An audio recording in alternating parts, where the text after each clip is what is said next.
हरे कृष्ण।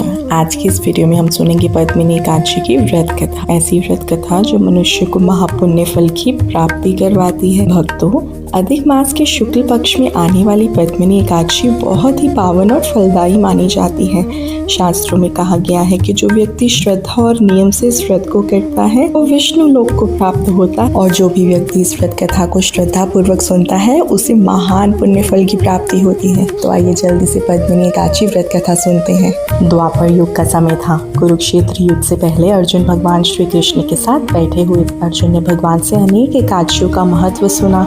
इसके बाद अर्जुन हाथ जोड़कर भगवान श्री कृष्ण से बोले, हे प्रभु, आपने मुझे अनेक व्रतों और एकादशियों का महत्व बताया।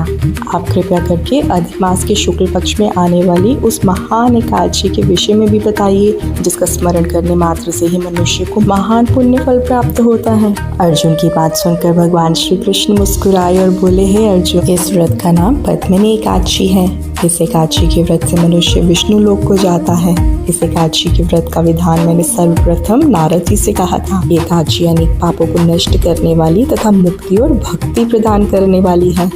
इसके फल और विधान को ध्यान पूर्वक श्रवण करो। प्राचीन समय में त्रेता युग में कृतवीर नामक राजा राज्य करते थे। उनकी नगरी का नाम महिष्मती था। राजा के पास असीम धन, वैभव और राज्य था।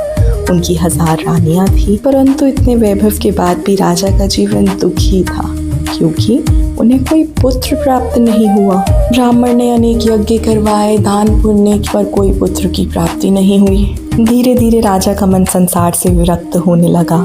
उन्होंने निश्चय किया कि अब वो वन में जाकर तपस्या करेंगे।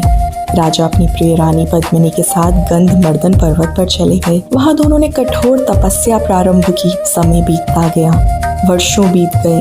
कहते हैं कि 10,000 वर्षों तक राजा तपस्या करते रहे। उनका शरीर अत्यंत दुर्बल हो गया, केवल हड्डियों का ढांचा शेष रहा।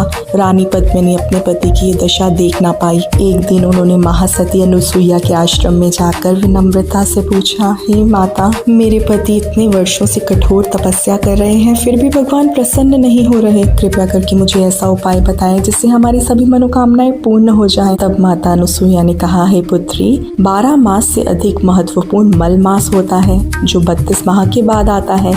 उसमें द्वादशी युक्त पद्मिनी एकादशी का व्रत रखो। व्रत करने से सभी मनोकामनाएं पूर्ण होती हैं। इस व्रत के करने से भगवान तुम पर प्रसन्न होकर तुम्हें शीघ्र पुत्र देंगे। तत्पश्चात देवी अनुसुईया ने व्रत का विधान बताया। रानी पद्मिनी ने माता अनुसुईया के अनुसार व्रत का प्रारंभ किया। निर्जल रहकर उपवास किया। पूरी रात भगवान विष्णु का भजन किया, और उनकी भक्ति और तपस्या से भगवान विष्णु अत्यंत प्रसन्न हुए और उनके सामने प्रकट हुए।